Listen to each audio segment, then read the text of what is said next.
Hey everybody, how you guys doing? How you guys doing? So we've got Khary with us. Um, I really feel like I'm about to say that wrong every time I say it. Everybody gets it wrong. Well, that's not good enough. I feel like I'm almost there. Like it's different when people are like Asia and then they say Alicia. hmm But yeah, Joe Walsh is a good friend of mine, and I know his podcast White Flag. He's got a lot of movers and shakers, critical thought leaders, and people just have overwhelmingly impactful stories. And I remember just he's like, Asia, are you listening to my show? Are you listening to my show? Come on, come on. And I listened to your episode, and I was like, I gotta talk to this guy. Yeah, that was a good show, and I'm glad that Joe took the time to have me on. Yep, yeah. He how did you guys meet? Was it kind of just on the Twitter sphere or? Kind of. We were on a another podcast together, and he was on the episode before me, and it was right when he did his presidential campaign, and Hmm. I heard him speak, and I'm like, well, I'd like to talk to him. I mean, I can be mad at him if I want to, but I'm better off just having a conversation with him. Wow. Given the things he had said in the past, and I figured, what better way to fix some things than by having a conversation with someone you might be pissed off at, and Wow. we just became buddies. It was And just, really that simple. yeah, I hear you. Hear you. He tends to do that. hmm Yeah, there's a lot of spitfire, and then Yeah, it kind of turns into an honest friendship. right. All right, so we're filling out the room a little bit, um, but your story. I know that you didn't quite get into it necessarily on the podcast with Joe, but um, I wasn't sure how I wanted to broach the topic. It's obviously all the more important, hmm and I feel like I'm kind of stepping with baby toes around it.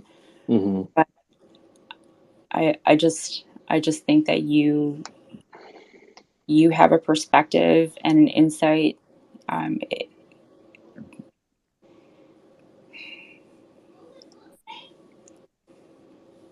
you have a perspective and an insight that I think needs to be heard.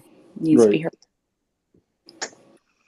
I wish I didn't, but Yeah. here I am. Yeah.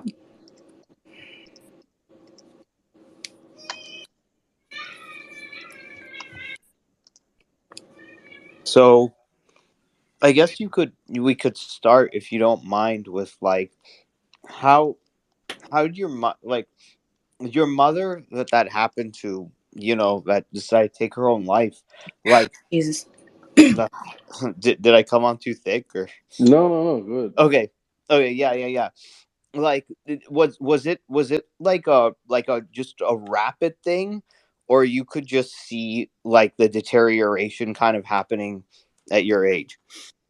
So I didn't actually see anything. So my mother was 27 years old, and I was only 20 months old. So I don't have any recollection on what her condition was, how she was feeling, at least at a firsthand level. Um, I do know that when she was 13, she had attempted suicide the first time with ingesting pills, and they were able to save her from that one. And then about 4 months before she shot and killed herself, she had attempted suicide again with pills, and they were able to get her to the hospital quick enough to save her life that time. And then, about a month before she shot and killed herself, she told her best friend that she wanted to die. And at no point in that entire process did anyone think, well, let's make sure Joyce does not have access to that gun. So my grandfather had given my mom a gun for self-defense. And you know, we when we talk about gun violence, we talk about these statistics all the time, but these numbers that we talk about, they don't bleed like our loved ones do. And you'll hear the statistic all the time that you're more likely to shoot and kill yourself or someone you love with a gun in the house than you would be an assailant. And my mother bears that statistic out. Um, so while my grandfather had taken her to the shooting range and helped her practice, helped her learn how to use the gun, she ended up turning that black revolver on herself on September 9th, 1978. I'm sorry, September 8th, 1979. She wrote a note one morning. She got in the car and she pulled over on the side of the freeway, and she had nothing but crushing depression lying to her, making her believe that my world would be better off without her. And you know, I've never got a chance to really be able to comprehend what it's like to have my own mother tell me that she loves me. I don't know what that sounds like. I don't know what it really feels like to have my own mother give me a hug. My mother missed the births of my three children. She missed me earning a scholarship to college. She missed every mistake and every success I've ever had. She missed what makes me me. And unfortunately, the fact that she had easy access to a gun contributed to how I grew up as a person. Because when you have that kind of trauma, you don't get a chance to form certain types of bonds that you might normally or otherwise be able to form. So for a very long part of my life, I did not understand what it was like to have like intimate relationships. I struggled with having a close relationship with my parents. My dad did remarry. I just did not do well in those kind of circumstances. Um, it wasn't until I found, you know, Mom's the Man and Every Time for Gun Safety that I was able to like really harness my voice and channel the pain and anger that I still have into something positive. And so instead of allowing that pain and anger, and that in many cases that rage, dictate who I was and allow it to control me, I decided I wanted to control it and do something good with it. So when there's a shooting that happened last Tuesday, or what happened in New York, 2 weeks ago, or what happened in Sandy Hook, and every other shooting, you'll hear people talk about these things, but what often gets ignored is what do we do about the survivors? And when you do find them, how do you help those folks turn that rage and that pain and that grief into something positive? And so while you might hear about mass shootings on a frequent basis that is really heartbreaking, what you don't hear about are the gun suicides. And we have more gun suicides than we have any other form of gun violence. And when you really boil it down, the bullet doesn't care if you're a Republican or you're a Democrat, are you rich or poor, are you black or white, are you man or woman? The bullet simply doesn't care. The bullet that exploded in my mother's head didn't stop before it did so and ask her, hey, are you going to be a Republican or Democrat? Or what party might your son subscribe to when he grows up? It does not care. So this is one of those issues that really, truly is apolitical. And it's not something that when you listen to some folks talk about it, it's not something where after shooting happens, you have folks who say, we need to have these kind of policies in place to stop this deadly epidemic that we're experiencing. That's not politicizing the issue. That's trying to craft a way to stop that bloodshed. And unfortunately, it does take political maneuvering and political policy to make that happen. But that is not the same thing as politics. Policy is not always akin to politics, although the policy gets murked up with politics as a whole. But when you're trying to solve this problem, it really does take an entire country to figure out what's the best way to move forward, and can we put the things aside that aren't going to be helpful. But when you sit with someone who's had a loved one that has either shot and killed themselves or was shot and killed by someone else or has been shot and survived, we don't care about your party affiliation. I certainly don't. I might be a Democrat, but the issue of gun violence exceeds or goes far beyond someone's political party. And you know, when I sit with a mother or father of a loved one who's been shot and killed, All they want is to make sure that this kind of thing never happens again. When you sit at Christmas and there's an empty chair where your loved one was supposed to be, and you just simply stare at it, and you wish that that person could just give you one more moment. And now you understand that this is going to happen again and again and again until people decide we have simply had enough and we're going to make a difference. And that's why it's important for those of us who have the opportunity, who have the platform to bare our soul and to explain to people how painful this is. I mean, I can't really put into words how difficult it is oftentimes to simply just put 2 feet on the ground every day, knowing that my mom's not there. There are days where I wrestle with the fact that how could God do this to me? I didn't do anything wrong. I didn't ask to be born.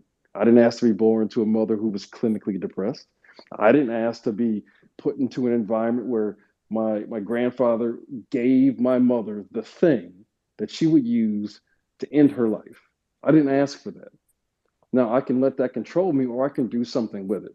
There are countless times where I share my story and I go through these things with folks on Twitter, on Facebook, or whatever the platform I'm on, and I'll get message after message about how my story helped them put their own gun down, or it helped them close that pill bottle, or it helped them put the razor down because they decided that they didn't want to do to their children what my mom did to me.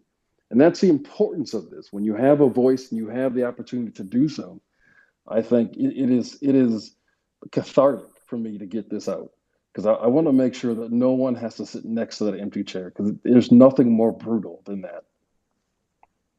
Oh, very, very powerful. And especially the part where you never asked for any of this. It kind of just comes down upon you, just like all the victims of these things, like never ask for any of these things either. I mean, the first thing people are going to go to, some of the, like, the gun rights people are like, oh, a mental health issue because, like, was your mom seeing like a therapist or a psychiatrist or any of those things? Well, so back in the 70s, they didn't have the kind of mental health care that we have now. And even now, it is woefully inadequate. But back then, it was very extreme. They really treated you like you were you were crazy and you were really like unsavable. So thankfully we have progressed in that regard, but we still don't have adequate mental health care today.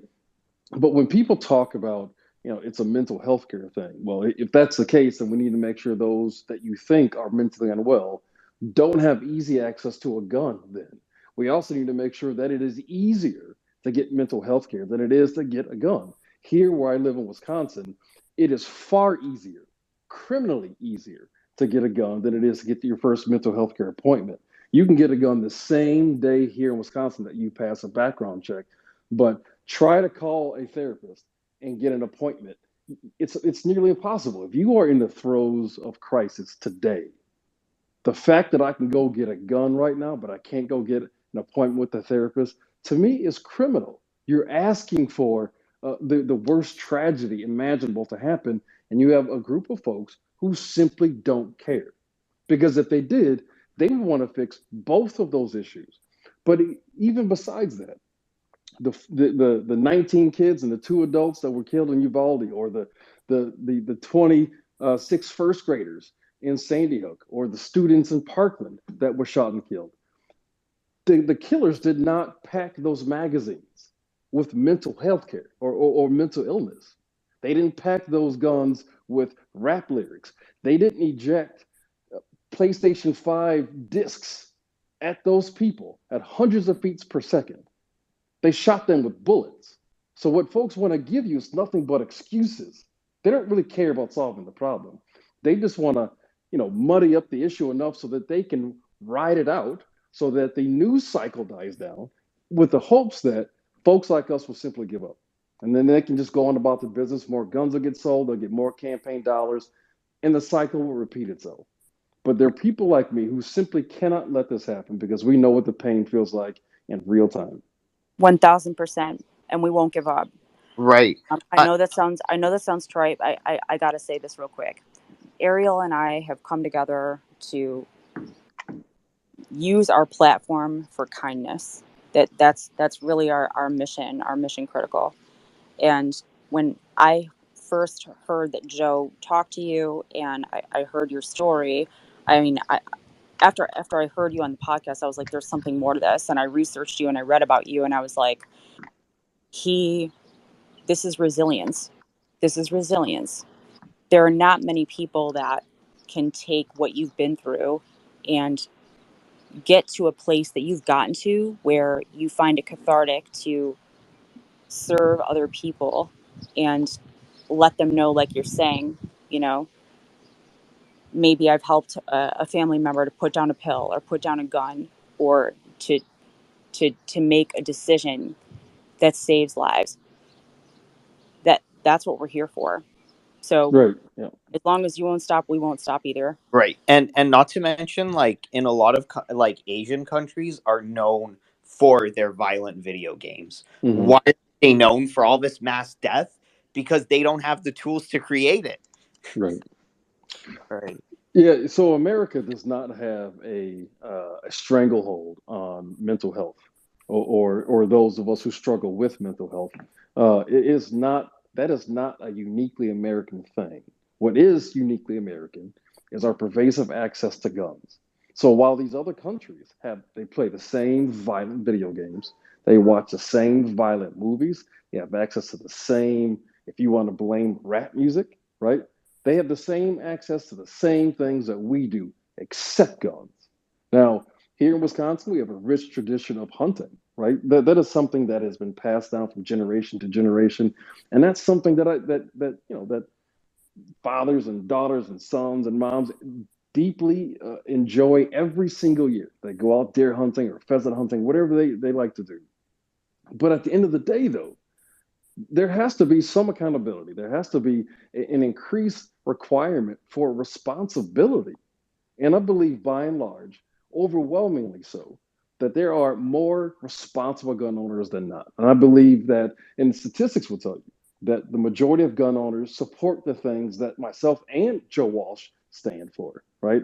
But you have a very vocal minority of folks who have more money, and they seem to be far more aggressive than other folks. And they tend to be single issue voters. Now, whether folks want to be single issue voters or not and do that kind of thing, that's on them. But you have to be aware of how politicians are voting with respect to this issue. And too many people vote based on power and money, right? They when they cast a vote against background checks or against red flag laws or against a whole host of other policies that would save people's lives, they aren't considering the pain that I have to go through. They aren't considering what it's like to not know your mother's own birthday. I had to find out my mom's birthday by buying her death certificate online. Think about how heartbreaking that is. Those politicians need to think about those kinds of things rather than being so anxious to get that next NRA check. That's like unbelievable. And I this whole kind of like walk towards like money and power and everything like that. But what kind of, like, people need to be in a certain mental state of hopelessness and anguish to be at that stage to kind of do the things that they do with guns.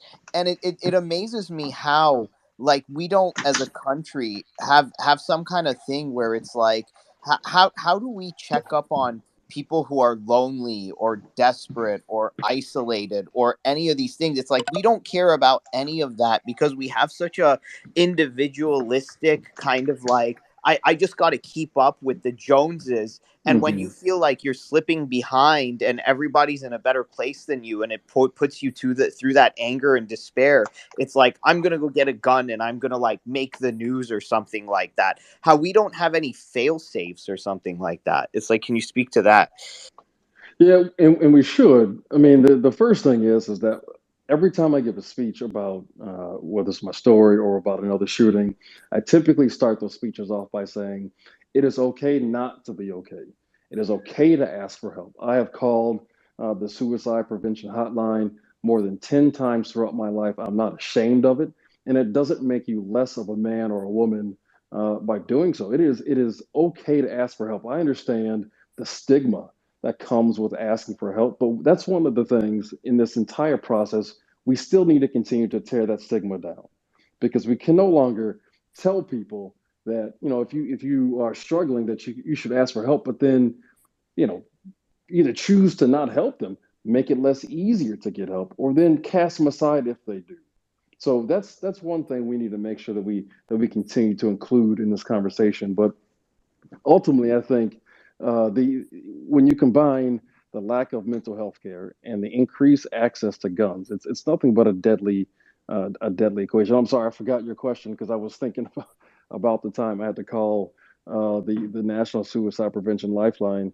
And the thing about that is, like, it oftentimes people may not know how to get help, right? If you already know it's going to be difficult to get that first mental health care appointment, and your emergency room is not a therapist, that's oftentimes where you end up if 911 is called. I have been in that situation, and it's not pleasant, and they don't make it better.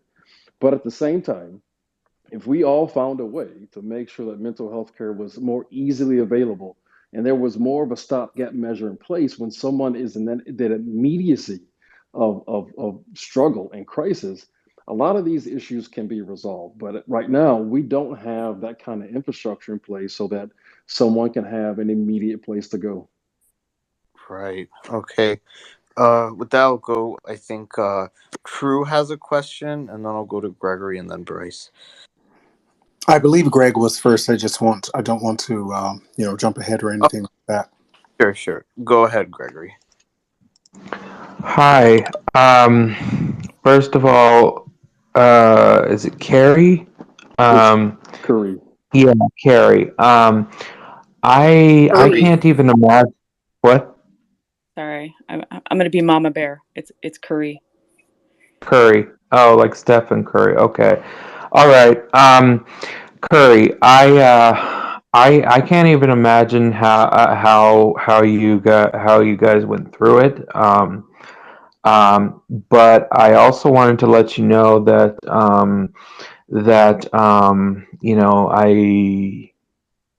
well, I'll save that for another time. But I wanted to let you know I had a question for you. How did you really deal with that and stuff? How did you really deal with the grief and getting over that and stuff, or did you? I mean, because I just me personally, I haven't been a victim of that. I haven't had a person who did that, but there is a lot of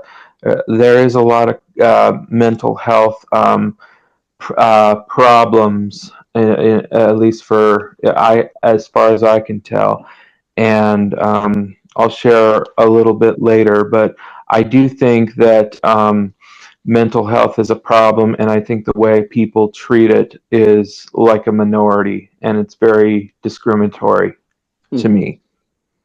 So to answer your question, the kind of trauma that I've experienced is not something you deal with. I mean, it's an ongoing process, and I only started to deal with it a little over a year ago. I mistakenly thought that if I gave these speeches and I allowed myself to be that raw and vulnerable, that it was enough of a healing process, and it worked Hmm. to a point, and then I realized that once I was off the stage, the pain was still there. I just wasn't.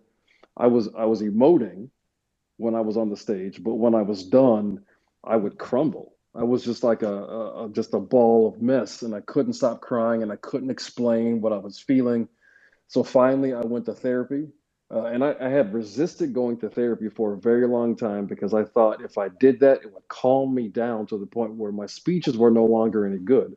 In fact, my former campaign manager is actually in this chat, and he could probably tell you how bad those situations were for me. But it got to a I point can where, what's that? sorry. Yeah, I I was said just I going to can't say, imagine how bad it would be, but I right. was going to ask you one thing. Yeah. Did you ever feel the need to suppress your feelings where you couldn't talk to anybody, where you had to keep up a professional profile, where you had to do all this stuff for the world. And sorry if I'm getting a little too personal, but but I had to do that around my time or something. And so I just wanted to know if it felt like doing it, like you had to do that before. Absolutely. I mean, because I didn't understand at the time, this is going back several years. I didn't understand at the time how bad this really was for myself. I mean, I had a clear idea for the most part, but there were things within me that I didn't really understand because I hadn't processed anything. I just had the rage and the anger. So I had to put on essentially three different faces. I had to put on a face for my kids because I don't want them to see me hurt or crying. I had to put on a Yeah. face, like professional face for the audience, and then Oh I had yeah. to put on a face on the stage, right? So I didn't want people to like to see. I wanted you to see something, but I couldn't let you see who I was.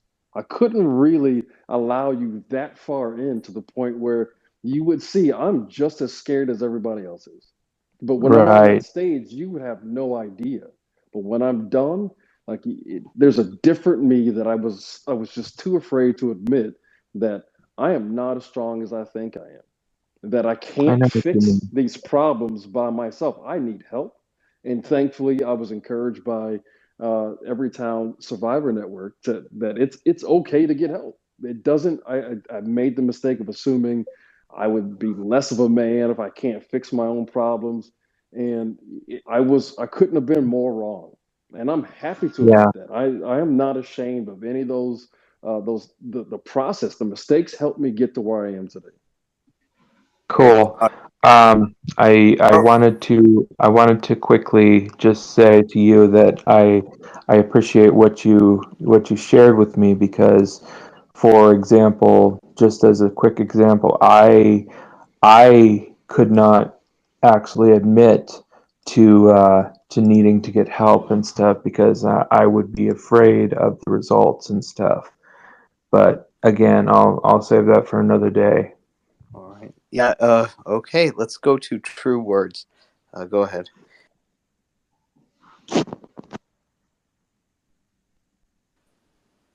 Oh, are you still there? Oh, Yes. okay. Yes. Can you hear me okay? Yep. Yes. Yeah, my AirPods. Thank you, Apple. Just keep messing up things. I wanted to share, and I wanted to say thank you for what you have shared. And I was a victim of a school shooting in 1997 here in Washington State. It Hmm. is an adjustment. Everyone lived, and so on. Don't get me wrong. It was great that everyone survived it, but it took time. And I do agree in regards to the mental health.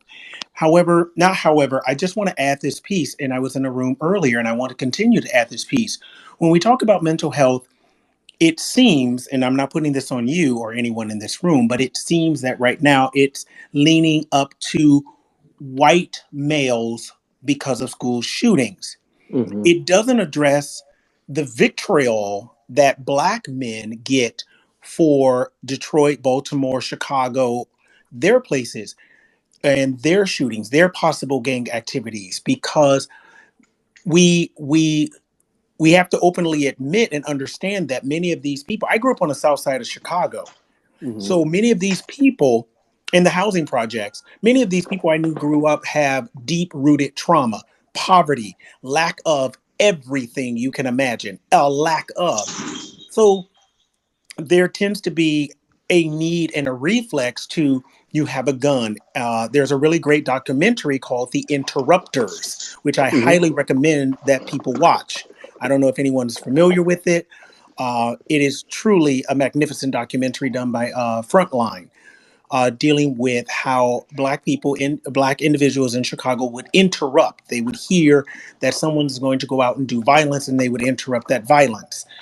I say all of this because, once again, I'm only hearing that one side of school shootings.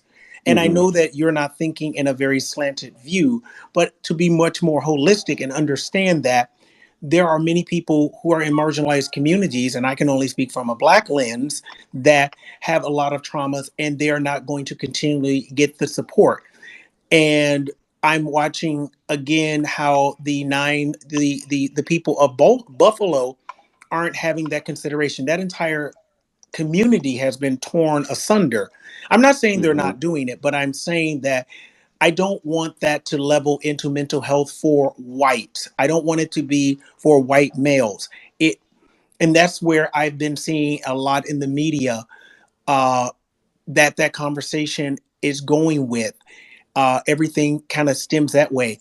I will also Hmm. level and say that we have lost our communities. We have all the devices to self isolate and radically be individualized. We don't have a lot of communal things anymore. That you feel a connection to your community. Everyone Hmm. is working a lot harder. Everyone is quite insulated, and the list of reasons are long as to why. At Hmm. 54 years old, I have watched, and a public school teacher as well as a college professor, I have watched over the years my students at an elementary level. Are you going to go outside and play? No, I'm just going to stay inside. Well, what do you do? I mean, what's in your community? Well, not really much. We don't do much. It's just interesting how that decline has happened. Community centers, the list is long. Hmm. And I do believe that, as someone who studies behavior, when you feel a connection with individuals, uh, it can bolster things. And I Hmm. will land there. I'm glad you brought that up. So, in the perspective I've taken so far in this conversation has been one from a mental health aspect with regards to gun suicides. I am not focusing, or have not focused solely on mass shootings, and that is the position I take simply because that is the most neglected one. That's the most neglected segment of gun violence. But you were absolutely right. When you hear about these shootings, whether it's in Uvalde or any other shooting, they always want to bring up, well, what about Chicago? What about Baltimore? What about Oakland? And they'll bring up these cities that are predominantly black as a way to try to shut down the conversation. But the first thing is the reality of that conversation is they don't actually care about those cities. But even still, there are folks in those communities who are traumatized and re-traumatized on an ongoing basis. Even if you are not the recipient of that bullet, whether you live or die, the community is still traumatized. You have an entire generation of folks who know nothing but trauma. Then you get further into the conversation, go into what it's like to be in those inner city schools where they don't have enough resources to provide the kind of care when they go to school. They don't have anybody to talk to. There's no guidance counselor there. There's no therapist there for them to talk to.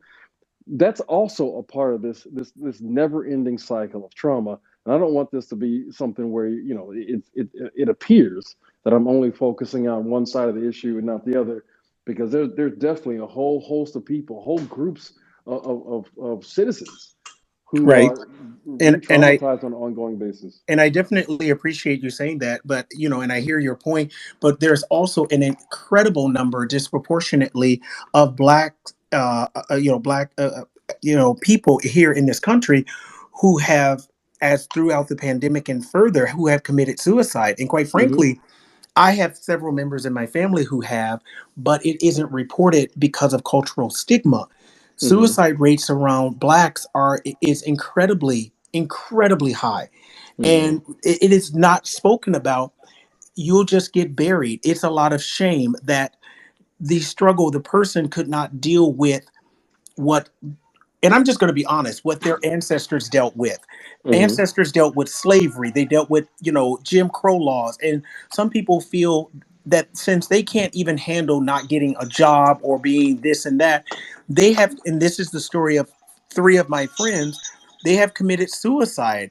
And that section of the population doesn't get mentioned as suicide because there is this trope of the strong black woman, the Hmm. strong black man, and that is also very damaging. Since you redirected me when you said you're speaking about suicide, it is really quite prevalent in our community, and it just doesn't. People don't tick the box about it like possibly other communities, and I will land there.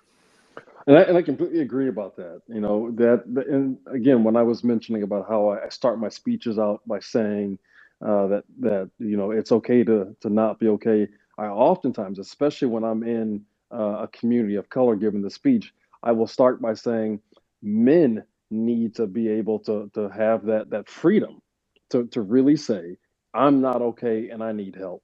And that's why I figure, as a man of color, if I go and say it, it might make it easier for one of my other brothers and sisters to say the same, so that they don't fall to the same circumstance that my mom did. But I completely agree, and I really applaud you for speaking up about that. And that is something that definitely does not get the attention that it deserves. Got it. Okay, let's go to Bryce. No, appreciate it. Yeah, I missed the very first few minutes, but I think I caught most of your story. And again, I just want to echo what other people said, and that I really appreciate you sharing that. It's very powerful. A person's testimony, and when it's going through something like that, it really speaks volumes. So I'm listening. I'm hearing you. And with that, I wanted to ask you from the gun violence to suicide thing. We're correlating guns with suicide. That was at least part of this conversation. So I'd like to look at like the correlation and causation effect there. And from a solution standpoint, the problem I have, because I see all sides of the gun debate, right? Like the Second Amendment isn't going away. It just Hmm. isn't. And so now that we realize, so again, this is from a solutions lens. So if we realize we're going to have guns in our community, what can we do? And the problem is when I get into these conversations or these rooms, or you have start debating people, your family, is they tend to have certain leanings on things, and then they Hmm. cherry pick parts of the debate, right? Hmm. And without trying to do the same thing here, I wanted to talk about suicide rates for a second. And that, like, I look at Japan, right? The last time I checked, I was reading an article that per capita, Japan has similar suicide rates to the United States, but Japan has no guns. Hmm. So when we're talking about like suicide and guns, is that really the correlation that we should be looking at? And I know mental health gets used as an excuse. People just throw that out there and walk away. But Hmm. it's the precursor to somebody wanting to kill themselves, whether it's by gun or by knife or by hanging or walking off of a bridge or whatever.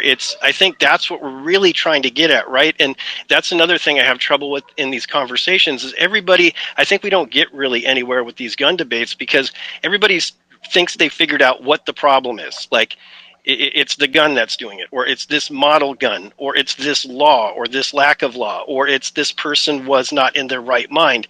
And if do we believe it's the chef or the food that poisoned the person? Is it the meat or the guy who prepared it? And I think that's a frustration that I have. So I guess my question to you is, from a solution standpoint, how do we address this in a way to we can include everybody, where nobody's left out, where the person who thinks it's a mental illness thing, yeah, that does play into it, we can't deny that. Is it a gun accessibility thing? Yes, that's a reality, we can't deny it. How do we get them all together and try to just say, hey, we want as least death as possible? How do we like scratch everybody's back and say you're all right, and then attack it, in mass that way? All right. Well, I have to jump go in ahead. real quick. Let me just jump in real quick. Hmm. Khary, give me a second. And Bryce, thank you for your passionate questions. I just want to remind everybody to be respectful and kind, and keep in mind that um, Khary is our guest, our co-host, and these are very delicate topics, especially right now. And just because he's here doesn't mean that he has the answers. It's not up to him to have every answer Sure. to No, no, all no. of these. No, I these just appreciated his perspective on how he sees it, because he's thought about it, quite a just bit. make sure you're being respectful. Just make Oh, sure. absolutely, absolutely. No, I respect his story and whatever you have to say about it. Yeah, I'd be interested in his perspective. Okay. Sure. So, and I actually appreciate you bringing this up, and I'm not, at least in this context, I don't want to get into a debate about any specific policy or this or that. Right. No, no, no. But as far as I'm concerned, uh, with respect to guns and suicide, there is a direct correlation. So there was a recent study done that said that the more access there was, or the more prevalence of guns in a household, there was, the higher the suicide rate would be.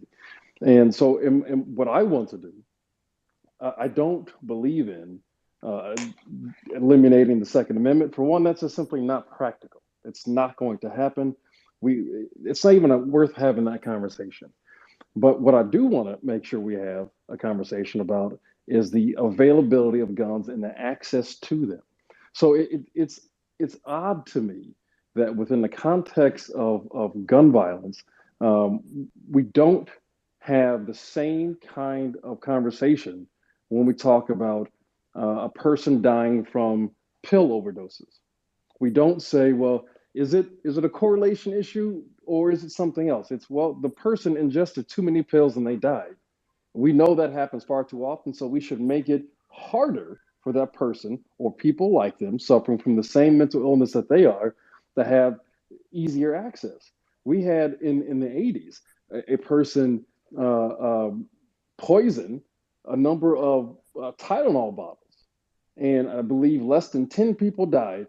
And within weeks, they changed how those pill bottles are manufactured, so it's no longer easy to get any kind of contaminant inside of inside of those pill bottles.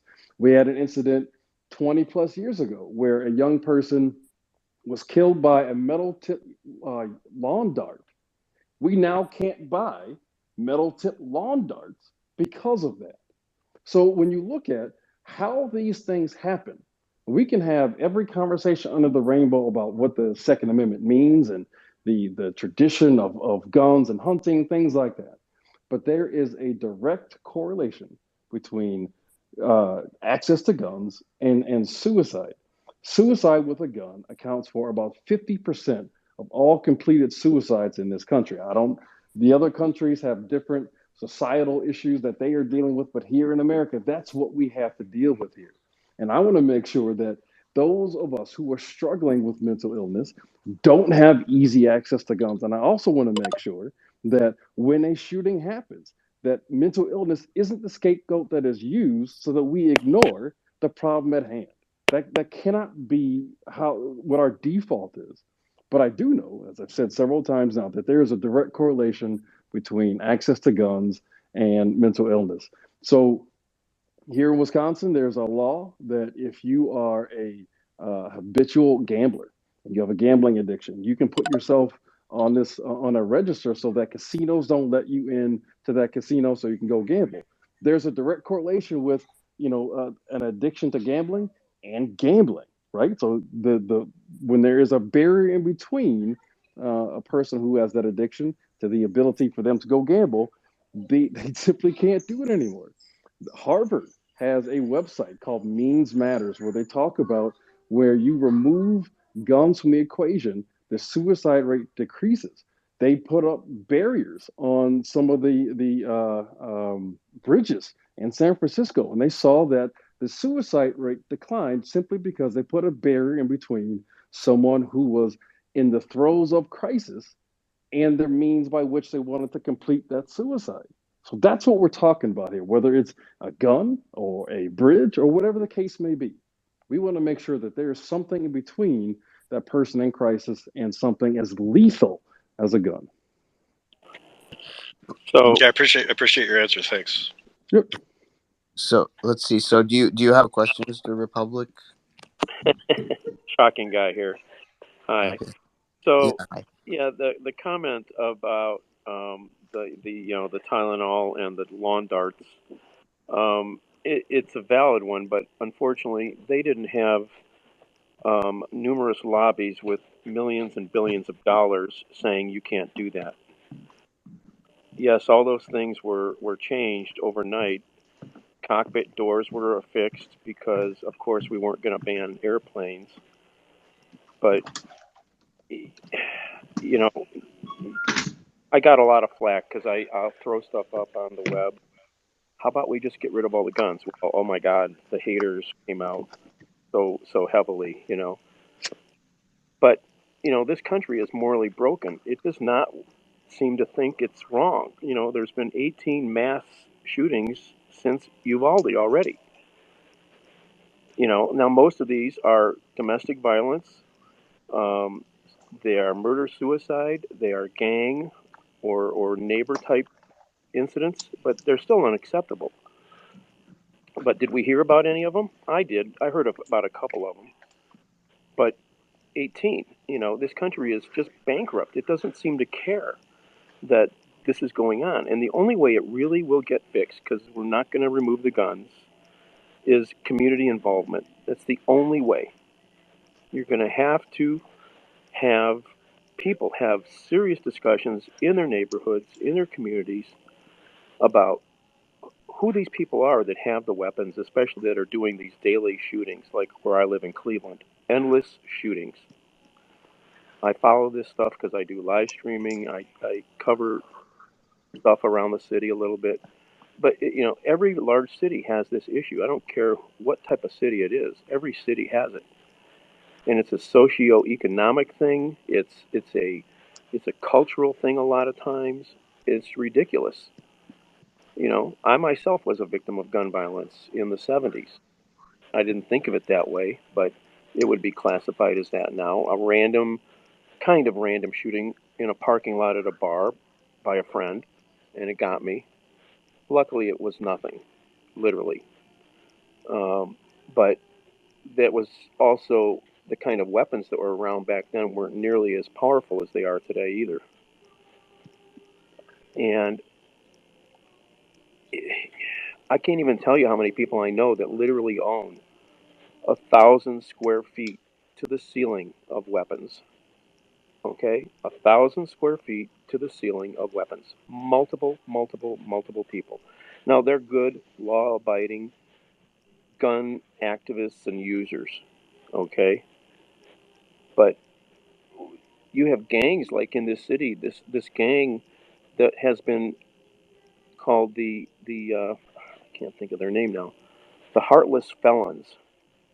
They've been distributing guns in the community forever, selling them and giving the youth in their world access. How does this stop? The police aren't going to do it. They can't do it all. Government can't do it all. The people in the communities know what's going on. They have to stand up and say enough. That's all. So to that point, I would agree with most of that. I definitely don't agree with, and I don't think your point was to get rid of the guns. That's something that's not going to happen. I don't No, support that no. anyway. Yeah, But you are absolutely right in that we need more community involvement, whether it is respective to guns in general, or gun suicides, like the issue that I talk a lot about. Um, because when you have these shootings that often get ignored, we don't have lobbies with endless pits of money. We don't have that. But what right. we do have is a voice, and we do have a vote, and we can get involved with other organizations who are trying to eliminate gun violence and eliminate violence, and go protest, go march. Make sure you are asking your elected official where they stand on the issue. Moms Demand Action and Every Time for Gun Safety do a phenomenal job of mobilizing folks at the local level, of getting out and going to their state houses or their local leaders, and saying, this is something we're not going to accept. We are advocating for this bill or advocating against this bill, and they will speak out. But they need more and more people Right. to get involved, Oh, and this can't just be something that is just on those of us who have been victims or survivors of gun violence. This is something that impacts every single one of us. Khary, if I may ask, and I'll get to the hands later. If your grandfather was the one who gave your mother a gun, but Mhm. how would like a gun law like not let him do that because it's already there? So in that case, a red flag law, if there was one in existence, could be applied in that case, because they should have known the condition that my mom was in. So whether it was even if my grandfather gave her the gun, my uncle would have been able to tell, like, hey, Joyce is not doing well. We need to remove the gun from her possession, and there's a legal remedy by which they can do that, so that once she is able to finally get access to help, that she can, once she's mentally stable enough, if she so chooses, she can then get her gun back. So that's what a red flag law would essentially do, and red Exactly. flag law would have I stopped a number of these horrific tragedies that we've seen across the country. I have God. a friend who gave me her husband's revolver. Now he's long gone, and she was worried she might use it. Mm-hmm. Wow. So Okay. I turned it in, but there's probably how many thousands and hundreds of thousands of weapons just sitting around in drawers that one spouse still has, Wow. as the other one had it. Okay. Sure. Yeah. Like this is also foreign to me because I live in California. So, like, I have like no friends, no anything. Like Beverly Hills and West, like two totally different beasts from like the middle of the country and all of that stuff. But I'm glad to be learning. Let me go to, I think it was Justin, then ROC. Hey, thanks so much. Let me start off by saying, number one, isn't Khary exactly the type of guy who should be holding elected office? I'm just going to start right there because this is someone who should be holding elected office and actually making the kind of changes we all know we need to make.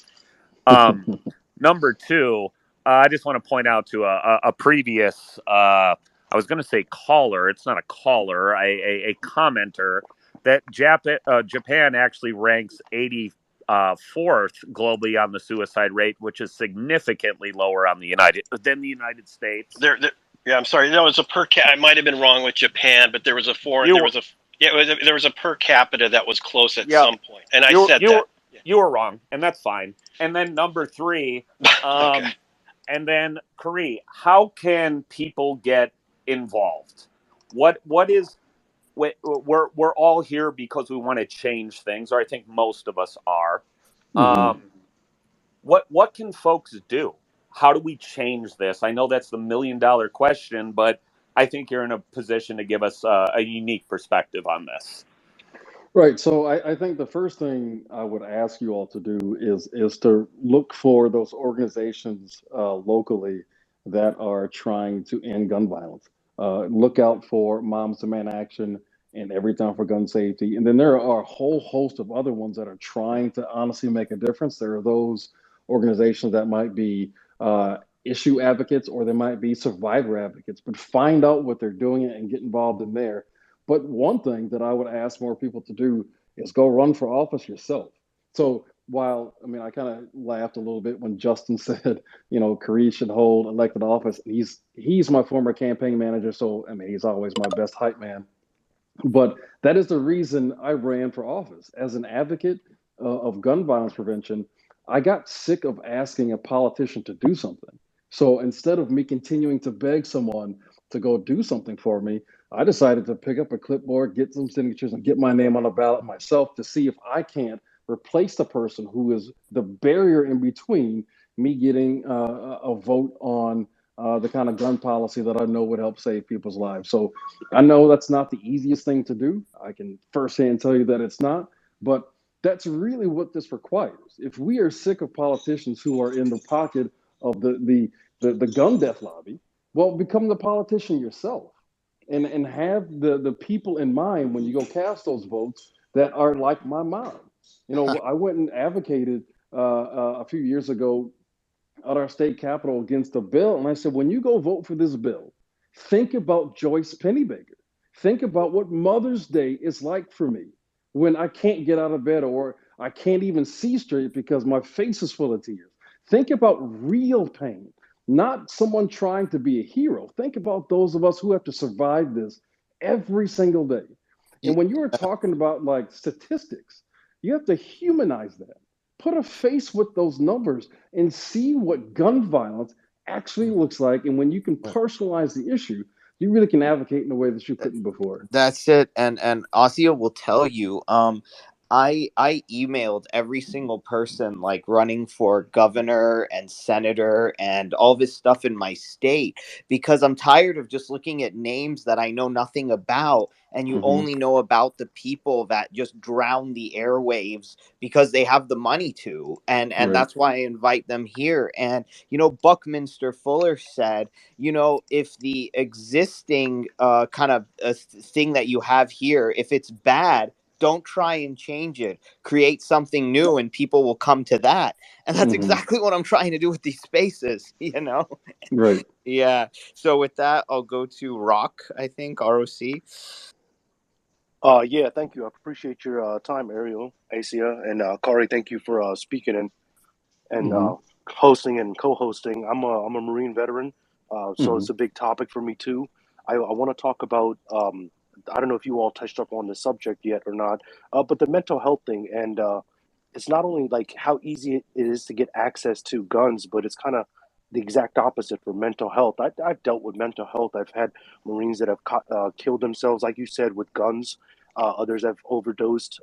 They go through depression. They go through things, maybe from war, maybe from other things that they've gone through. But the the pandemic, or was one thing, and it's led people to like everything has changed from that point. So there's the poor got poorer and the rich got richer, and we all know that. I think so. Hmm. What there's so many variables that are involved with this, but like you said, the access to guns is one thing we have to regulate.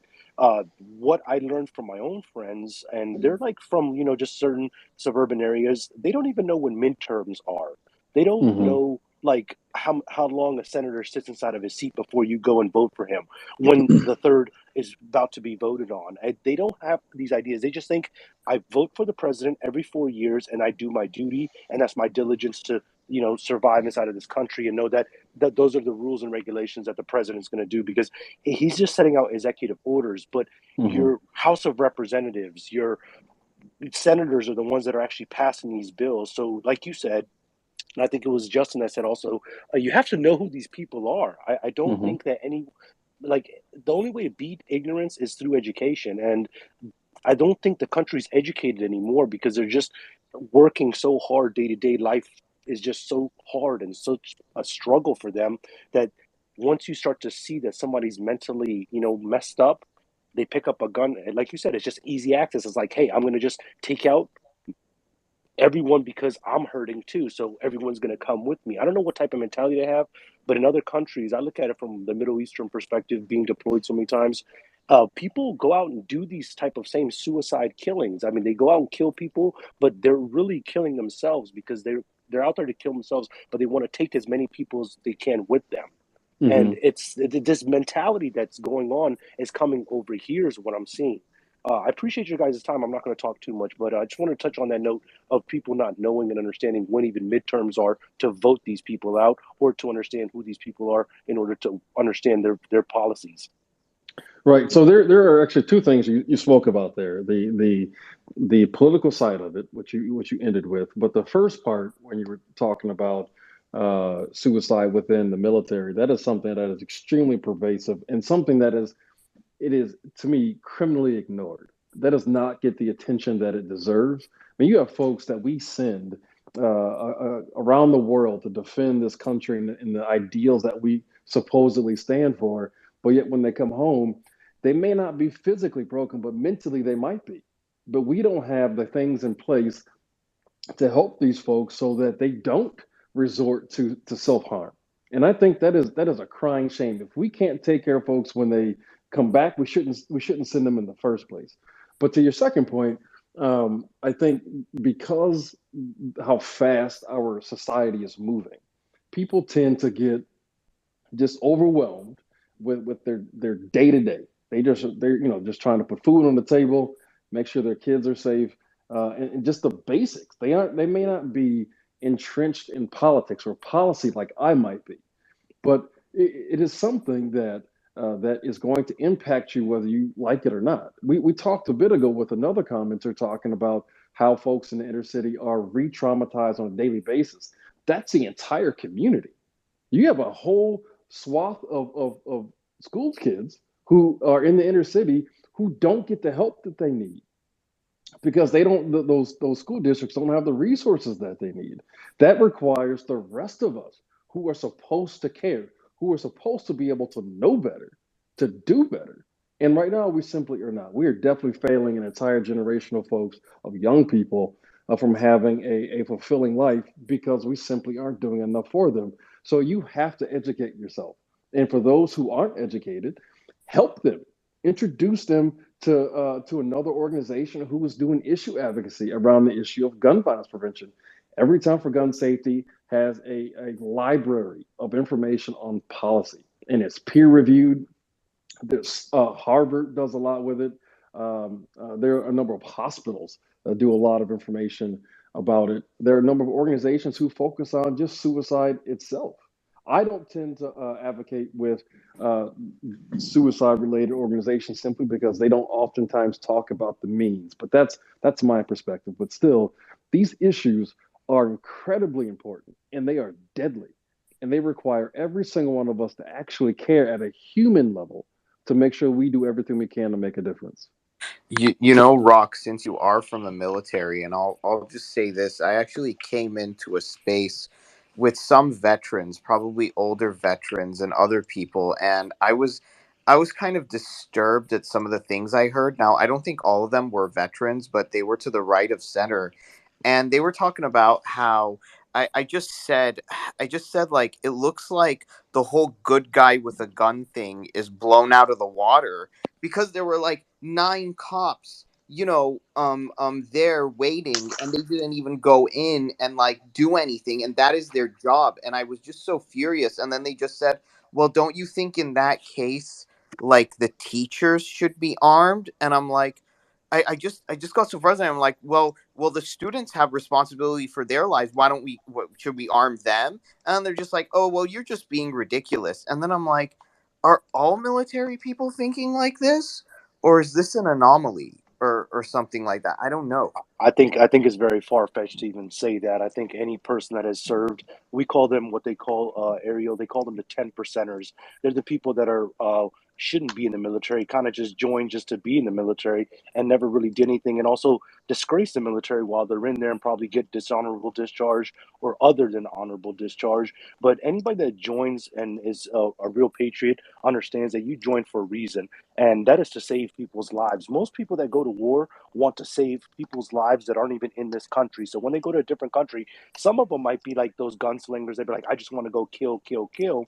And those are the people you probably spoke to. But there's a bunch of people that are like, I want to help people that are innocent so they don't get killed.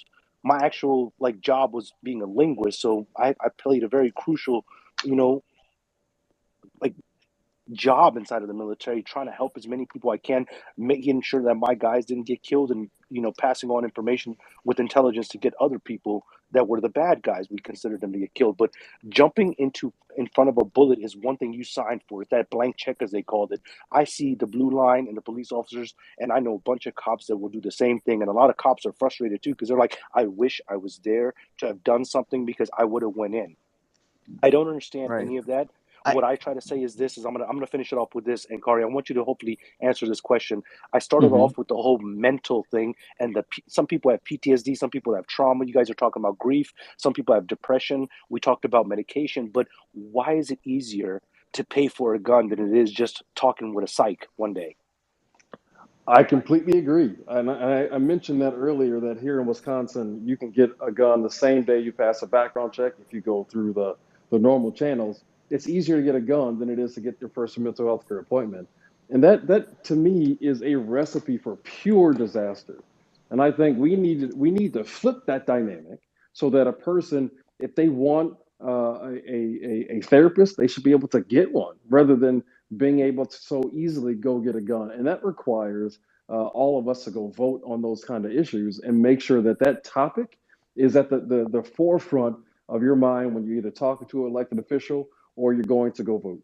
So the instant some of these, Republicans or conservatives, and I'm picking on them. I know a lot of good ones say, "Oh, it's a mental health issue." Just boom, come right back and say, "Well, then why is it easier to get a gun than it is to see a therapist?"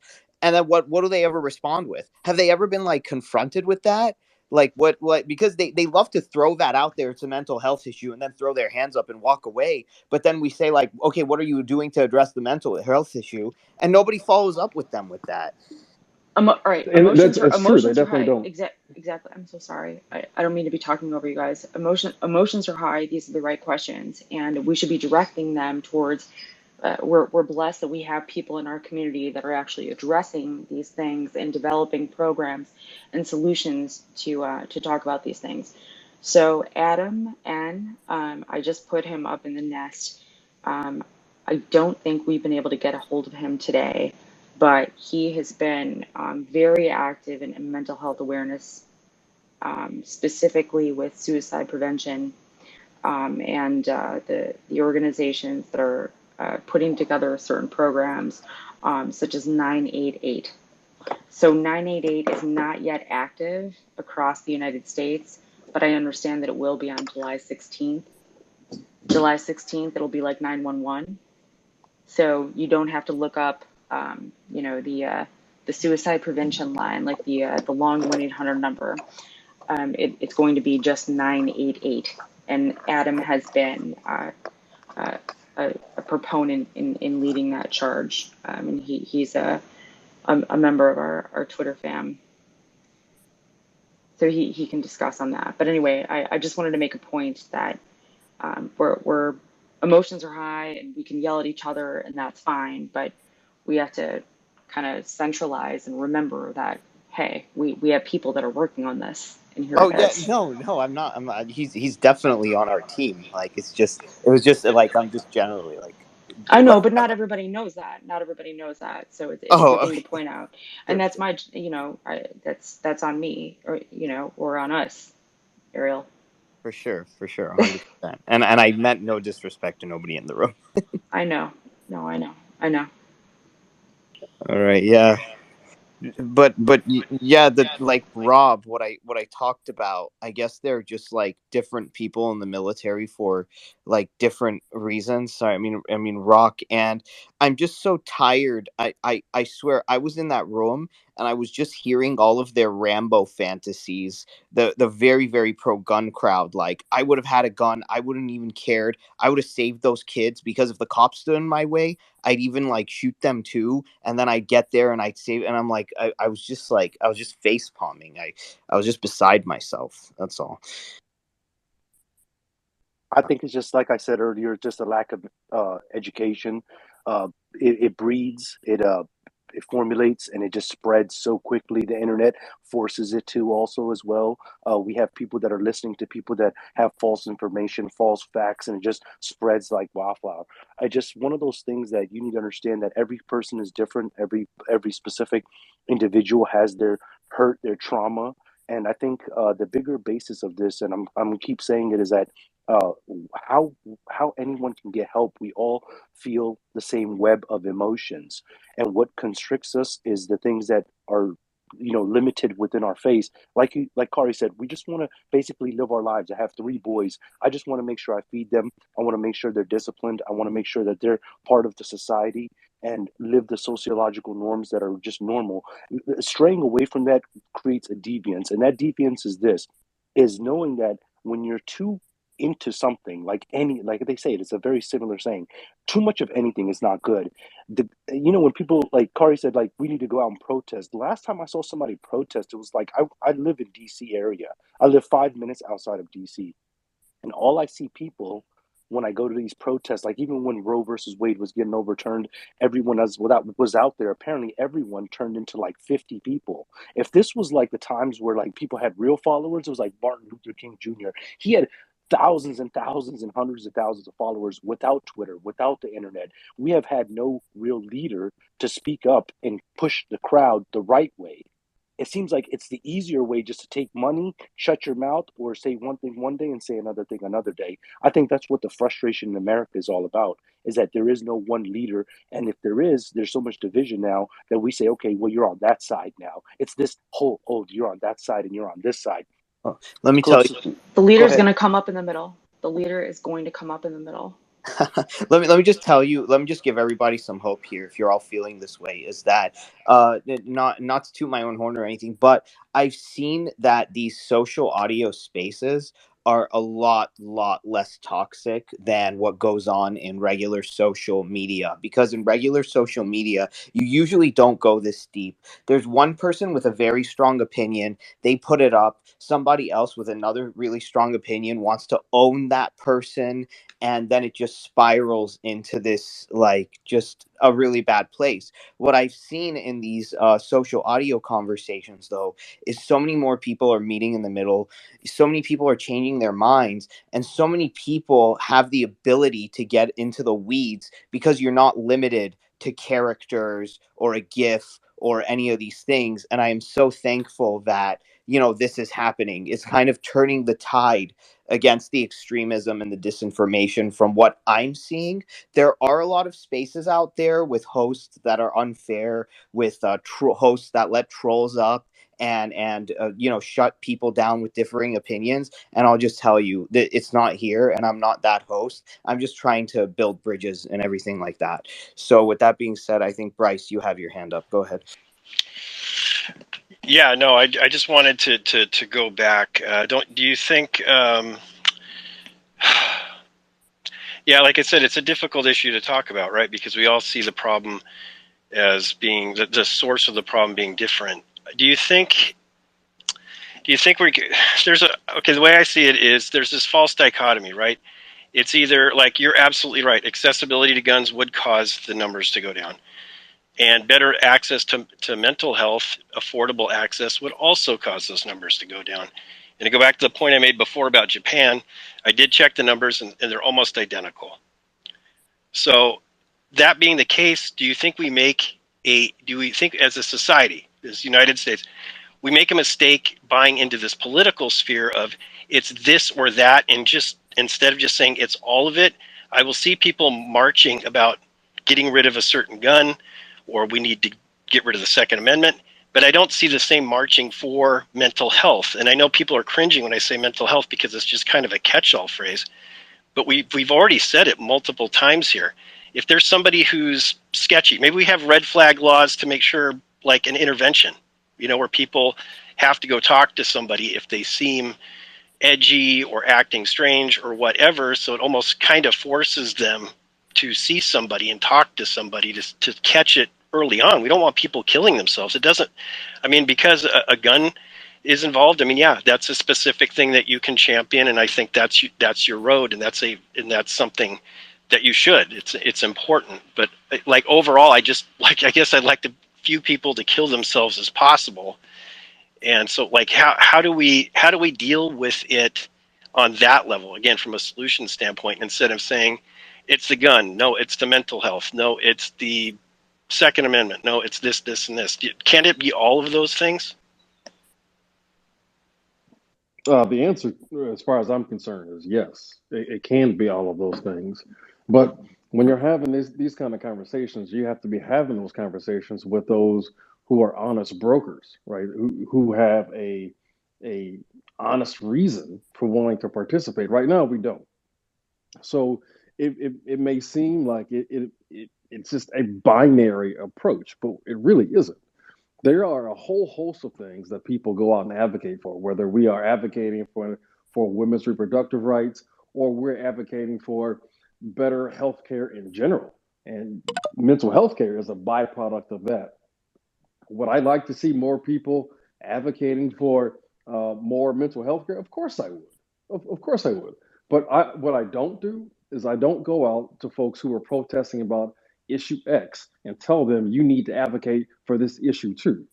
Let's go advocate for the thing you agree on, that we agree on, and then I need you to join me over here too, and do this in a communal effort so that it isn't sudden a situation where you are getting something and I'm not. That we are in this together. This is not Khary's issue.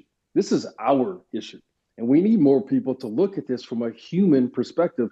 Again, this is not a political one. It's just one that requires a political solution to get there, and that's only part of it. It requires a communal involvement, so that those who are in positions of power can be inspired really to do the right thing. And I don't need to argue with a politician about anything. I know what death looks like firsthand. I know what it feels like to have a loaded 9 millimeter in my mouth. I know what these things are. I need them to be more interested in listening to my story or the stories of the families from Uvalde or the stories from Sandy Hook or the stories from the families from Isla Vista or from Parkland or from the Pulse nightclub shooting. We need to be front and center of this conversation rather than those who have far more money to buy a politician to make them do what they want. I believe that's what's going to solve this problem. No, great points. Thanks. All right, No, what? that's beyond great points. Sorry, Khary, you almost made me cry. Like you've got my vote. I appreciate that. All right, cool. I want to be respectful of your time, Curry. So whenever you can just say the word or say you have this much more time left and everything like that. But it seems to be going great. Yeah, Uh, we can do another 15 minutes. I'm fine. all right, awesome. Let's go to Max. Go ahead, Max. I need to say something real quick. I'm so sorry. No, Curry, what you were just saying, and some of the things that you've touched on, like you've had a 9 millimeter in your mouth, and you've dealt with everything that you've dealt with. I've we um, myself and people on spaces and people in the mental health awareness community have heard certain people say horrific things like that, and um, you have a strength when you say it. I've never heard anyone talk with the stoicism. Well, that's Bryce talks about that all day, but um, I think that it lends hope. I think that it lends hope. The fact that you have that history and you're a leader and you're confident and you're leading other people and you're bringing them out of that darkness. I think that that's a big deal. I That's a appreciate big that. deal. Thank you.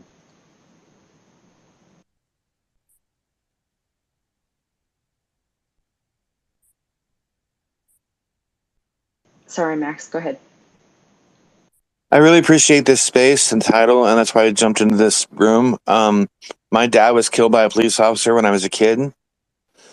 When I was 11 years old, my uncle killed his wife after beating her, for many years and threatening to kill her. She wouldn't leave him. It was horrible. And then he came over to our house and tried to kill us all. My dad had to shoot his brother, and then the cops showed up and killed my dad. So I don't blame guns for this kind of stuff. I blame people. I think taking away other people's rights just because somebody abused theirs is wrong. It's un-American and it's evil. And I know my family suffered horribly since then. My mother was a widow with 5 children because of that. And my dad was a Vietnam vet. He was a Vietnam vet. He was an electrician. He was a great man. And he chose to intervene and save my family. So I I hated the police for a very long time because of that. And I was going to get them. I was going to get back at them. And then later in my life, I became a Christian and I learned forgiveness and the fact that if I killed these police officers, their kids would grow up without a dad like I did. So I want to thank you guys for the space. I can completely appreciate where you're coming from. It took me 37, 38 years of my life. I'm 44 now. It took me that long to forgive my mom. There were, days after days, and the worst ones. I've brought it up before, but Mother's Day to me is the worst day of the year, and it shouldn't be, because my dad did remarry, and thankfully my stepmom, who I affectionately call my mom, raised me knowing that I hated her for the majority of my life. I hated her because she wasn't my mom, but I also hated my mom for what she did to me. But at some point, it became clear that that kind of raw anger wasn't doing me any good. It wasn't serving any true purpose for me. It only made me angrier. Their anger made me angrier. And it's not a healthy way of being. And thankfully, I sat with a dear friend of mine. Um, her Erica Lafferty is her name, and her mom was the principal of Sandy Hook, who was shot and killed in that mass shooting. And it took me just listening to her to understand that, when you forgive somebody, it's not so much that you're letting them off the hook, you're not forgetting what happened. I'm trying to let that pain and anger go. The pain isn't going to stop, but the anger just might. And so for, I believe it was like my mom, would have been her 65th birthday, give or take. I wrote a post on Facebook simply saying, I forgive you. I am no longer angry with you for what you did because I didn't ask you to do it and I didn't ask to be here, but I have to survive it. And it's up to me what I choose to go do with that now. I can let that control me. I can let that raw, pure anger turn me into something that I know in her heart of hearts she would not want me to be. So when I sat there with that 9 millimeter in my mouth, and it's probably the lowest I'd ever been, but I sat there for 30 minutes trying to convince myself not to pull the trigger. And I believe, and whether you think I'm making this up or not, I believe she whispered into my ear. It made me remember that I have a 3-year-old daughter at the time, that I could not do to her what my mom did to me.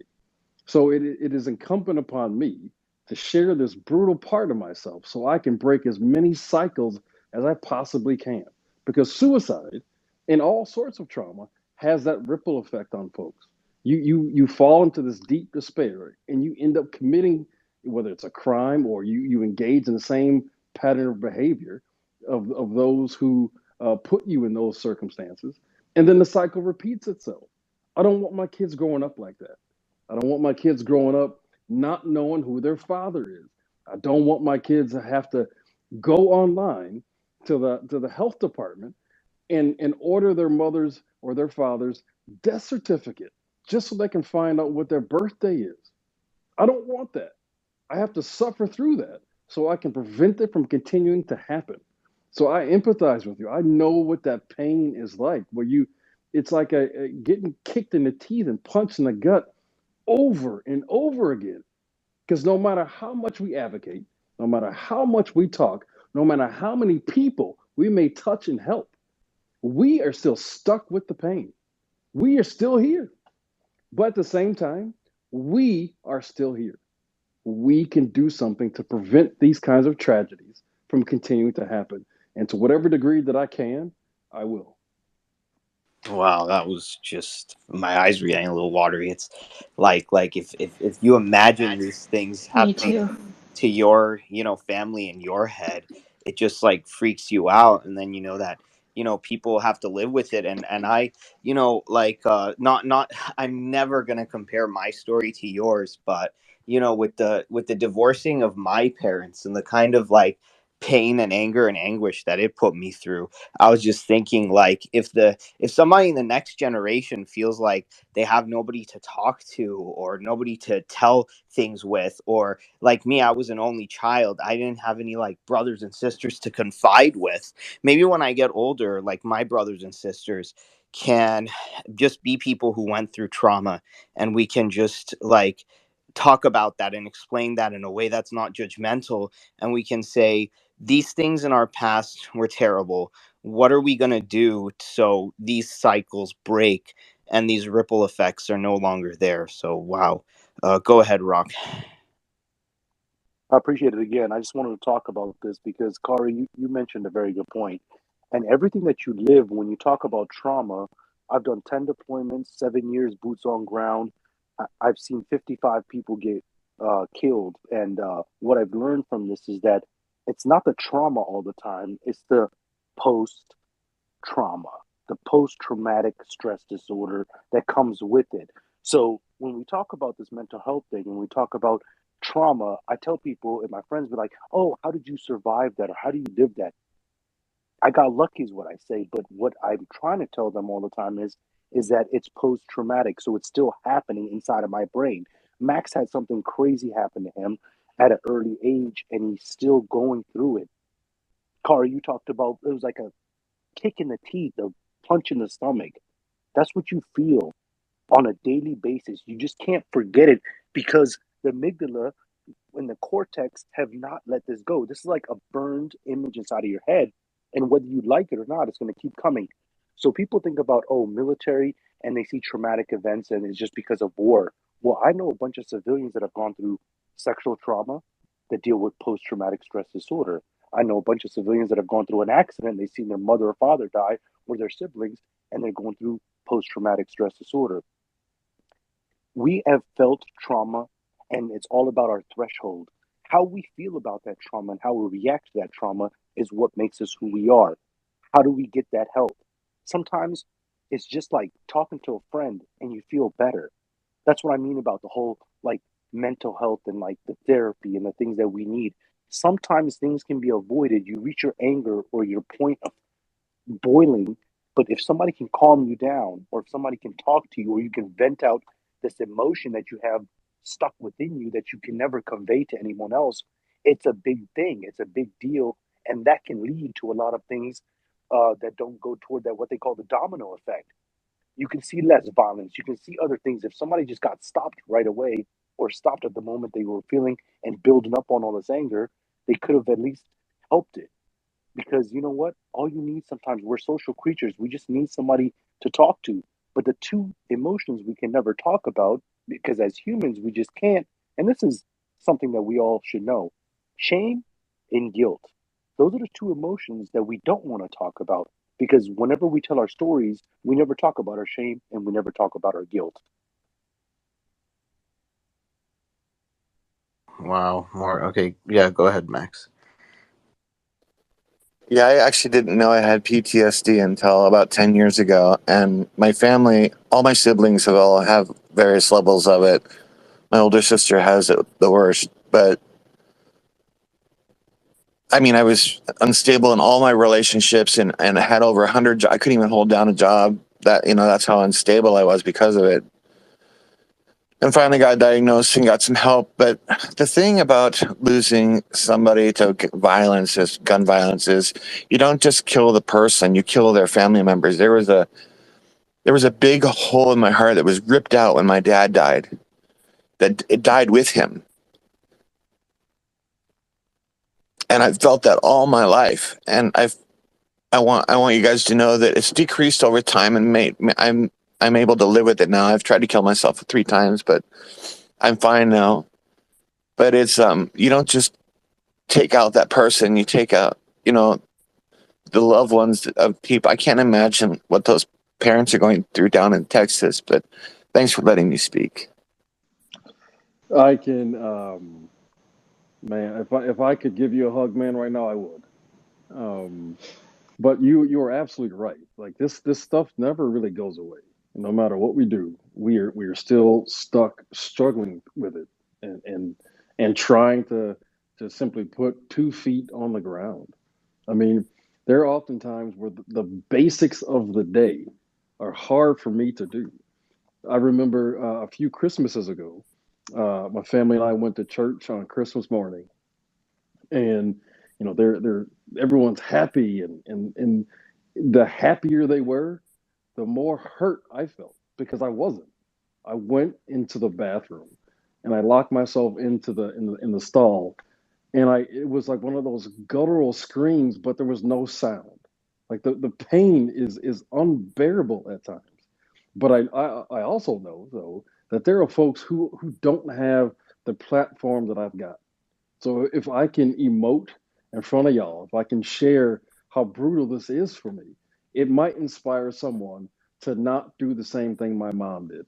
It might inspire someone to go get help. It might inspire somebody to at least call the National Suicide Prevention Lifeline, or if nothing else, call a friend.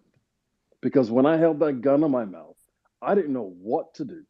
But thankfully, I called someone. And since then, I have not touched a gun in 20 plus years, and nor should I. But if I were to have it felt so isolated to the point where I felt like I had no options, I would have had no choice but to pull the trigger. But I know I can't do that. As much as it might hurt, I know I can't. I wrote an op-ed a few years ago on World Suicide Prevention Day, and when the editor read it, I mean, you could tell how it broke his heart to read it and how painful it was for him to read it. And he sent me this article that was written about 9/11. And it said, essentially, to paraphrase it, that we watched those people, not just how the planes hit those buildings, but we also watched after the planes hit, the buildings are on fire. We saw people jumping off the top of those towers. Those people didn't jump because they wanted to die. They jumped because they didn't want to be on fire anymore. My mom did not want her brain to be on fire anymore. When I sat with that gun in my mouth, I didn't want to be on fire anymore. But I also know that I can do something instead of pulling the trigger. I've also attempted 3 times. Once was with that gun, and twice were with pills. I know what it's like to be on the brink of death. I also know what it's like to sit with other families who've struggled through something unimaginable. But can we just sit there and wallow in our despair? And some might feel like that's all they can do. But I can't.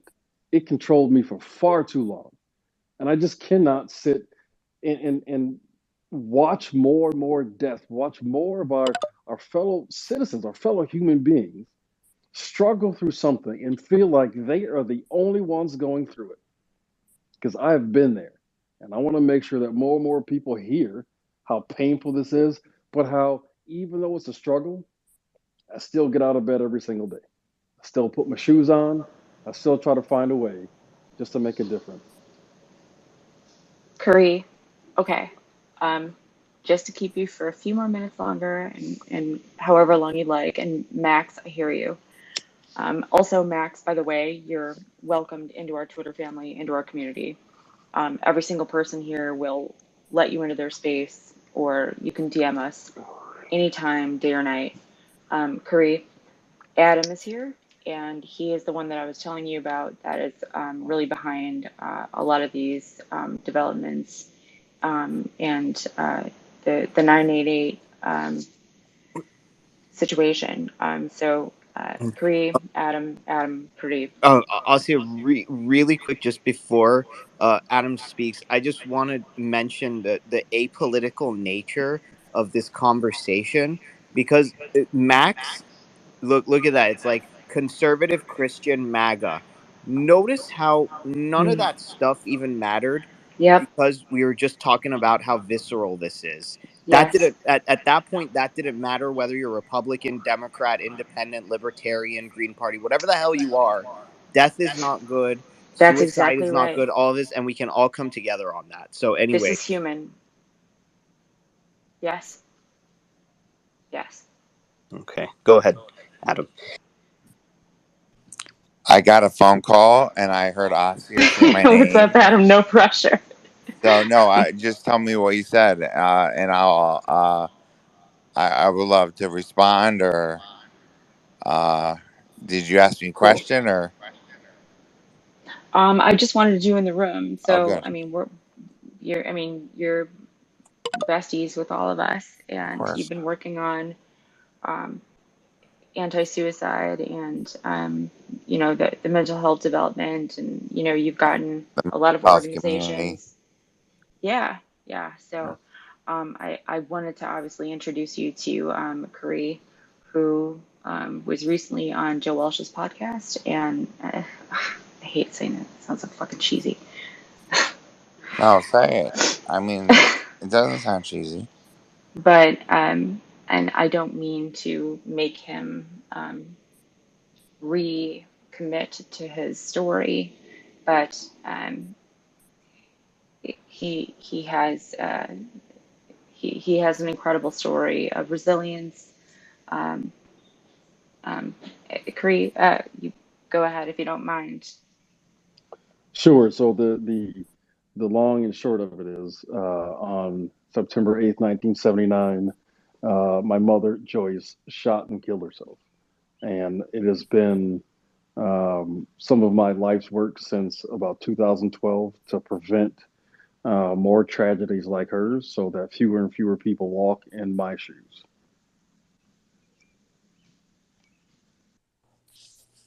Well, that's phenomenal work, and the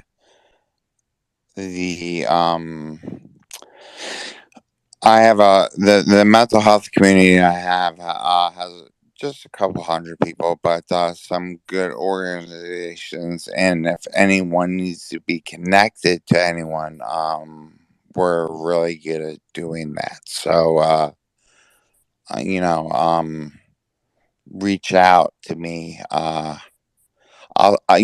send you an invite to the community. Let's see, Dee Dee Hirsch is a member. Um, Operation Safe Escape is a member. These are different organizations. And then we also have, some people that truly, just need help. And we do our best to help them. And what I just posted to the top of the nest is it's 149 countries, and you can put in, like, let's say it was the United States, you could put in the country you're in. That's Didi Hirsch, Kiki. So the one right before Didi Hirsch, it has it's find a helpline, and if you click on that, w- what like, for example, it has the suicide prevention line. It just has so many different resources for whatever whatever a person might need. So you know it has helped some people with in the community. Some people don't want to be in the community because they don't want their name. Um, there's the stigma around mental health, and that's another. We aim to break to We're all stop the trying to bust it. stop the stigma, Yeah, we're and all trying to stop the stigma for sure. yeah, and so that's very important. And so there's just we have a lot of resources, and we've made a lot of connections to people and organizations, and we all kind of come together to help people, and we do our best to do that. And there's people in this space that have been helped to make sure they were able to get safety. So it's very important. And right now, there's an uptick in suicide. So the suicide prevention line, like I said, is part of it. They offer help. It's not just platitudes. They offer real resources. So now, what I'm seeing now with most of these different helplines or crisis lines are you have to wait a little bit longer because so many people need help right now. And but you know But don't we, so from what you were saying, Adam, and what you're working on, and I was telling Kari and the rest of the group this, 988, is that what it is? And it's going to be that will be unanimously the new released, suicide prevention line. right? The 1-800 number will still be up and running for a while. Um, but 988 starts in July. Right. June is Suicide Prevention Month. Yeah. May, which today's the last day, of course, is Mental Health Awareness Month. So we have 3 months in a row that really spotlights. I believe that every day should be Mental Health Awareness Day. But Unfortunately, it's not, and I work to make sure that that message is heard. And some people don't might not agree with that, but I don't care, um, because mental health is health, and it's very important. And from what you said, what happened with your mom, the suicide prevention line actually takes calls from people who have family members who have experienced exactly what you expressed. With You my said, mom? no, He means Khary. yeah, Kari, Oh, sorry. Okay. 1979. You said, Yep, that's correct. okay, so in 19, so like if you are having a tough day and it's very private. It's you can call them, you can text them, um and I'll send you an invite, and if you want to join, feel free. If not, feel free to DM me anytime. Thank you. Wonderful. Right. So, guess Max, you want to add something? I did. Actually, this is super weird. My dad was killed by the cops in my home in September 1979. So this is so strange. Um, my biggest heartbreak has been I've not been able to use this horrible event in any positive way in my life. I've looked for it. I thought about writing a book or something, but I've never been able to do it. So that's been my biggest, you know, yeah. Well, when there's a will, there's a way, and I'm just so thankful for these spaces that we can have these conversations. It's very hard in this country since all of our physical spaces are mostly about maybe like buying things. Maybe you can go into a park, you can meet like random people, have chats with them. But I just think that it's a wonderful thing that we can all go on some digital place and we can all be in the comfort of our own homes, but share this kind of like raw information and raw help and build these bridges and get to know each other and know that no wonder whatever we're going through, we're never going to be alone. And there's always going to be, somebody out there who can understand you. I just think it's so powerful, especially, with all the toxicity we have out there and all of these avatars of different political stripes that, people attack. And we just saw like two people with very similar experiences. It didn't matter if they're a Democrat or a Republican, we can just come together on our common humanity. So I can just say that much. Can I jump in, Ariel? Yeah, for sure. All right, then. So what I heard was that you know you weren't able to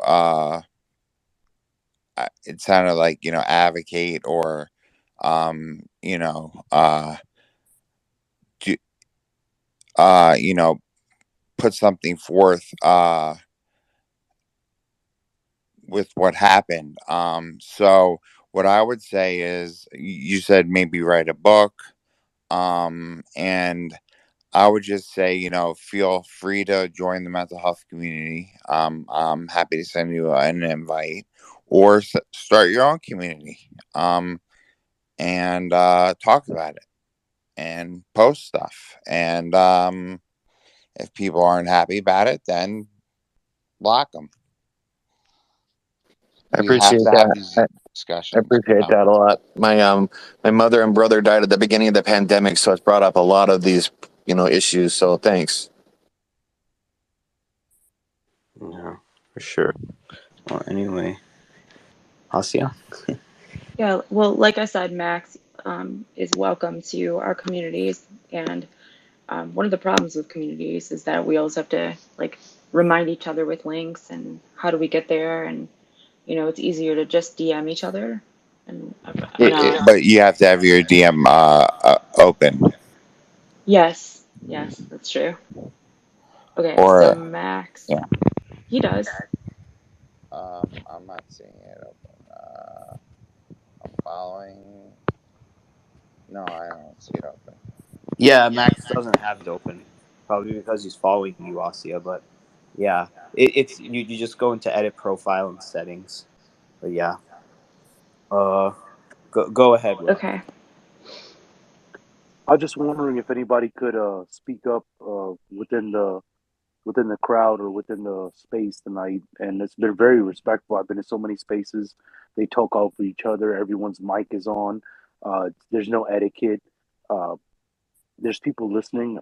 I know for a reason when I join spaces and I keep listening and listening that I'm sharing a fundamental basis that everyone else is. And as we hear more stories, that's how we become more human and how we relate to each other. And me hearing other people's stories, even if it's whatever you think, you're like, oh, I'm not good enough, or I haven't been on here, or I just like to stay quiet, are the same people that are wishing deep within. And this is maybe just me, but I'm like this. Sometimes when I don't speak and I observe so much, I sometimes think like, I wish I would have just said something because it would have made me feel better. I hope there's somebody tonight that could say that and do that because I love to hear a new story. And I appreciate everyone's time and everyone's stories because it's making me learn through your experiences and through your tragedies. I've learned so much, and I appreciate everyone tonight. Yeah. Thank you. Thank you. Honestly, that's the best feedback we can get. Ariel, myself, Ariel, and Bryce and Adam and Carl, who's here, and Peaceful and Siri and everybody else, Kiki. We've all been working really, really hard to put these spaces together and make them open, make them inclusive, and get people in that just need to show up and throw up or to vent or to share something personal that um, is um, is painful. So we've been doing this for a long time. So um, sorry, my voice is getting away from me. But with that being said, it's not too terribly late. I'm pretty sure one of us will probably kick open a space again here soon. But I think we are going to shut down this space. And Before we shut down, I posted the mental health community that we all have to the top of the nest. The perfect. post, yeah. If anyone is interested in joining, feel free.